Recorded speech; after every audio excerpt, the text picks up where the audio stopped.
Malungkot na ikinuwento ng asawa ni Alex Gonzaga na walang iba kundi si Mikey Morada sa interview niya sa kanyang sister-in-law na si Tony Gonzaga sa Tony Talks na nakunan na naman si Alex Gonzaga sa 3 pagkakataon.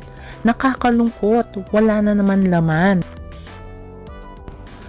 Ayon nga kay Mikey, akala niya nga daw ay very strong si Alex. Pero nang lumabas na kami ng ospital ay saka siya bumigay at talaga namang naaawa ko sa kanya.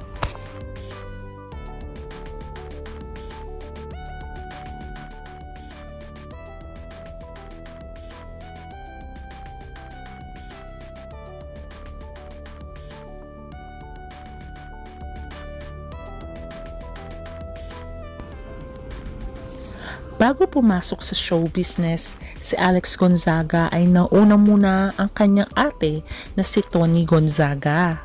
Naging sikat ang kanyang ate sa pag-hosting at the same time bilang actress. Kaya nang pinasok naman din ni Alex ang pag-aartista ay tinanggap naman siya. Pero mas nakilala si Alex bilang isang social media influencer kung saan milyon-milyon ang kanyang mga followers sa YouTube at Facebook. Pareho ng married si Tony at Alex Gonzaga. Naunang ikasal si Tony at ngayon ay meron na silang 2 anak ng kanyang asawa. Kaya naman hindi maiwasan ni Alex na mainggit, inamin naman niya yun dahil dapat siya na din daw ay mabuntis.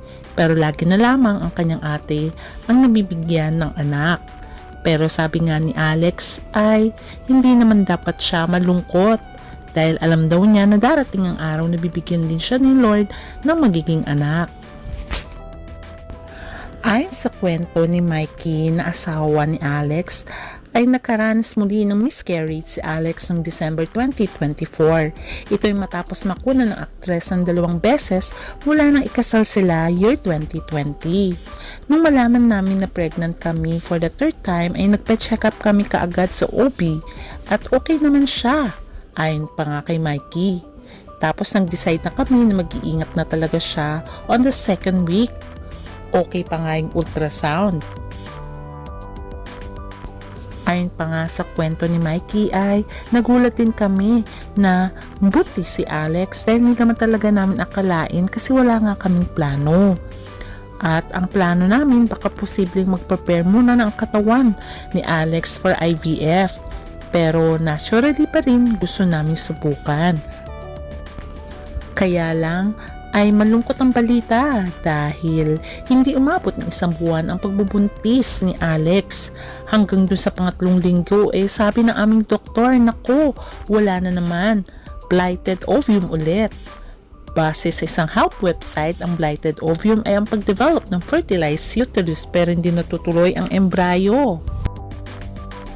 Kaya naman ay nanghingi ng second opinion ang mag-asawa sa ibang doktor at dito nila na-discover na mahina nga daw ang heartbeat ng pinagbubuntis ni Alex.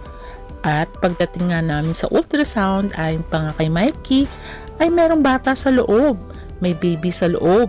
Naiyak ako nung narinig ko yung heartbeat. First time kong marinig ang heartbeat sa 3rd try. Kaya lang ay nalaman din namin sa doktor na mababa daw ang heartbeat ng baby, 65 lang. So the same day, ayon pa sa kwento ni Mikey, pumunta kami sa ospital. Tinaray namin na habulin baka masave nga yung baby namin, payag ni Mikey.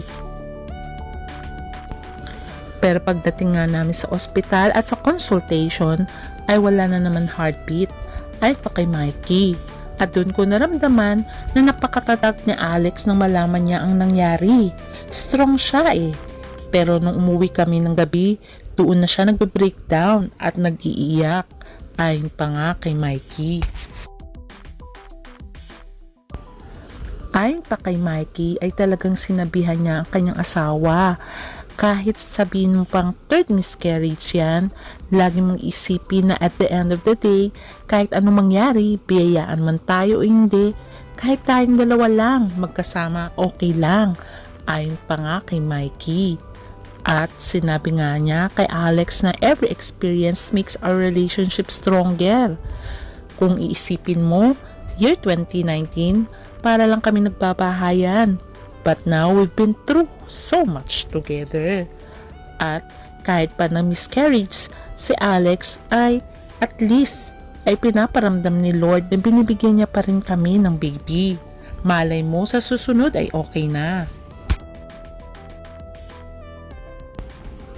Ayon pa nga sa kwento ni Mikey, ay kahit ganun ang nangyari kay Alex ay nandun pa rin ang faith niya kay Lord. At alam niya na naniniwala siya na darating ang araw ay bibigyan rin sila ng baby. Maraming fans ang nalungkot at nakisimpat siya kay Alex. At sinasabi nga nilang just have faith and be strong. For sure darating din ang baby sa inyo ng iyong hobby. Basta kumapit ka lang at huwag mawalan ng pag-asa. Kaya sabi ng mga netizens ay huwag mawalan ng pag-asa si Alex. Kumapit lang siya at mag-pray at maging strong. For sure darating din ang miracle baby na ibibigay sa kanya. Kaya kapit ka lang. Kaya abangan na lang natin ang miracle baby soon kay Alex. Please don't forget to like, share, and subscribe. Until next update. Bye!